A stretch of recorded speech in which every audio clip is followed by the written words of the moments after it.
तो जी हां, भारत और ऑस्ट्रेलिया के बीच खेले जाने वाले दूसरे वनडे मुकाबले के लिए टीम इंडिया की प्लेइंग 11 में 3 बड़े बदलाव होने वाले हैं। और ये बदलाव इसीलिए भी है क्योंकि आखिरी वनडे मुकाबले में आपकी प्रॉपर प्लेइंग 11 होगी, जहां आप वर्ल्ड कप में जाएंगे उस तरह की प्लेइंग 11 होगी, जिसमें रोहित हो, हार्दिक हो या बाकी तमाम खिलाड़ी, उन सब दिग्गज की वापसी होगी। इसलिए कहीं ना कहीं केएल राहुल का मानना है कि ये दूसरा वनडे मुकाबला है, उन खिलाड़ियों को मौका देने का मुकाबला है जहां आप एक्सपेरिमेंट कर सकते हैं। तो अब आपको हम बताएंगे कैसे 3 खिलाड़ी बाहर तो कौन से 3 खिलाड़ी अंदर। ये दूसरे वनडे मुकाबले से ठीक पहले बड़ा बदलाव आपको देखने को मिलेगा। पहला बड़ा बदलाव आपको देखने को मिल सकता है श्रेयस अय्यर के बाहर होने के रूप में। दरअसल श्रेयस अय्यर को लगातार मौके मिल रहे हैं, लेकिन कभी न कभी वो इंजरी की वजह से, फिर खराब फॉर्म की वजह से अब ऑस्ट्रेलिया के खिलाफ पहले वनडे मुकाबले में वो रन आउट हो गए। हालांकि शुभमन गिल और श्रेयस अय्यर के बीच मिसकम्युनिकेशन हुआ, लेकिन वो रन आउट हो गए। रन आउट होने के बाद अब कहीं न कहीं उनके ऊपर और दबाव आ गया, क्योंकि सूर्या की तरफ से वो पारी देखने को मिल गई कि वो नंबर 4 की दावेदारी को पेश कर सकते हैं। कुल मिलाकर अब ये हो सकता है कि क्योंकि आपका एक्सपेरिमेंट करना है, क्योंकि आपको बाकी खिलाड़ियों को मौका देना। यहाँ बात ये नहीं कि एक मुकाबले में श्रेयस ने खराब खेल दिखाया, बल्कि यहाँ बात ये है कि श्रेयस को एक मौका मिला है तो अब एक और मौका तिलक वर्मा को मिलेगा। तिलक वर्मा वो खिलाड़ी जो मिडिल ऑर्डर में आकर आपको लेफ्ट हैंडेड बल्लेबाज के तौर पर ऑप्शंस देते हैं। तिलक वर्मा वो खिलाड़ी जो आपको एक एक्स्ट्रा बॉलिंग विकल्प प्रदान करते हैं, क्योंकि ये ऐसे खिलाड़ी है जो नंबर 3 और 4 पर खेल भी सकते हैं और युवराज की तरह आपको 3, 4, 5 ओवर निकाल के भी दे सकते हैं। इसीलिए बहुत अच्छा विकल्प है टीम इंडिया के लिए, इसीलिए तो इनके ऊपर ज्यादा एक्सपेरिमेंट किए जा रहे हैं।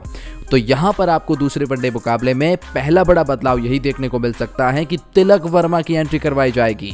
अब वो तिलक वर्मा किस पोजीशन पर आएंगे? क्या श्रेयस को बाहर बैठना पड़ेगा या ईशान किशन को, जो नंबर 5 पर खेल रहे थे, उन्हें बाहर बैठना पड़ सकता है? देखने वाली बात होगी, लेकिन तिलक का खेलना तय माना जा रहा है।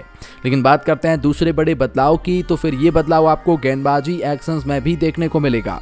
दरअसल हुआ यह है कि मोहम्मद सामी ने जिस तरह की गेंदबाजी करी है वो काबिले तारीफ है। पहले वनडे मुकाबले में उन्होंने 5 बड़े विकेट चटकाए हैं, ऑस्ट्रेलिया के प्रॉपर बल्लेबाजों को बाहर का रास्ता दिखाया है। अब मोहम्मद सामी को मौका ही इसलिए मिला था क्योंकि मोहम्मद सिराज को आराम दिया गया था, लेकिन दूसरे वनडे मुकाबले में तो मोहम्मद सिराज की वापसी होगी, तो फिर क्या मोहम्मद सामी का पत्ता कटेगा? ये तो खैर देखने वाली बात है, लेकिन ऐसा लगता नहीं, क्योंकि जिस तरह की फॉर्म सामी ने पकड़ी है उन्हें बाहर करना आसान नहीं है। और सिराज की भी तो एंट्री करवानी है, क्योंकि उन्हें भी बाहर बिठाना आसान नहीं है। उन्होंने 6 wicket final Sri Lanka Asia cup याद है ना आप सबको, वहां पर उस तरह का परफॉर्मेंस दिखाई थी। तो फिर यहाँ पर ये दोनों खिलाड़ी खेलेंगे तो फिर शार्दुल ठाकुर को बाहर बैठना पड़ सकता है, क्योंकि आप रविचंद्र अश्विन को तो खिलाना ही चाहेंगे, उन्हें तो आप 100% खिलाना चाहेंगे, क्योंकि आप उन्हें तीनों मौका देकर देखना चाहते हैं कि ऑफ स्पिन ब्रेक वो कैसी करते हैं, क्या वो उस लय उस फॉर्म में है भी या नहीं। तो ऐसे में अब आपको शार्दुल ठाकुर को बाहर बैठना पड़ सकता है और फिर वहां पर एंट्री हो सकती है मोहम्मद सिराज की, क्योंकि 8वें पायदान पर आपको रविचंद्र अश्विन मौका देते हैं खेलने का। तो ये कुछ बड़े बदलाव आपको इंडिया की प्लेइंग 11 में देखने को मिल सकते हैं, जहां पर हो सकता है ठाकुर बाहर बैठे, क्या समी बाहर बैठेंगे, क्या ईशान बाहर बैठेंगे, या फिर क्या श्रेयस, क्योंकि तिलक और सिराज का खेलना तय माना जा रहा है। लेकिन इन सब के बीच में आपकी क्या राय है और आप क्या सोचते हैं? कमेंट सेक्शन में अपनी राय जरूर बताएं।